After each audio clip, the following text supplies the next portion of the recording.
Di tepi sungai Orontes, di antara hiruk-pikuk pedagang, tentara Romawi, dan suku-suku dari berbagai bangsa, berdiri sebuah kota besar bernama Antioquia.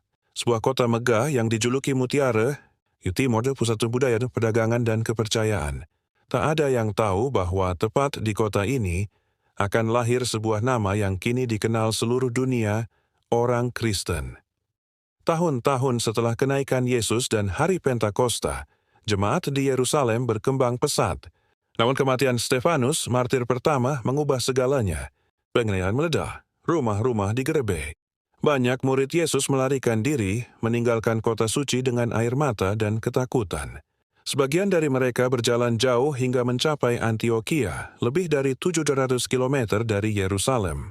Mereka datang tanpa harta, tetapi membawa sesuatu yang jauh lebih berharga, kabar baik tentang Yesus Kristus.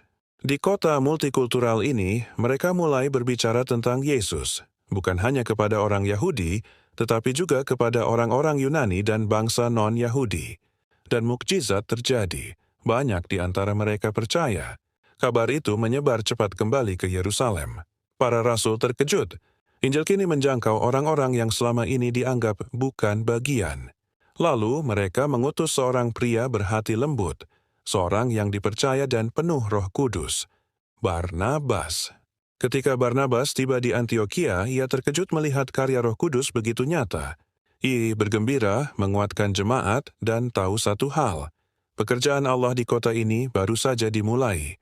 Ia kemudian pergi jauh ke Tarsus untuk mencari seseorang mantan penganiaya yang kini telah dipanggil Tuhan untuk pelayanan besar, Saulus, yang kemudian dikenal sebagai Rasul Paulus.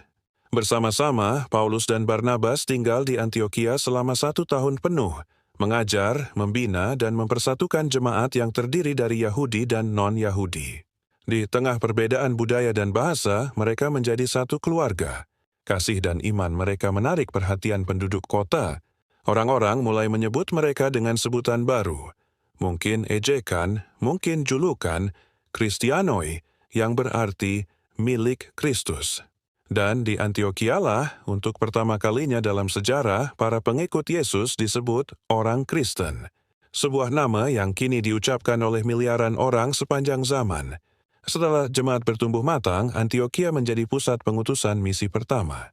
Dari kota inilah Paulus dan Barnabas diutus ke Asia, Siprus, dan wilayah Romawi lainnya, membawa Injil ke bangsa-bangsa yang bahkan belum pernah mendengar nama Yesus.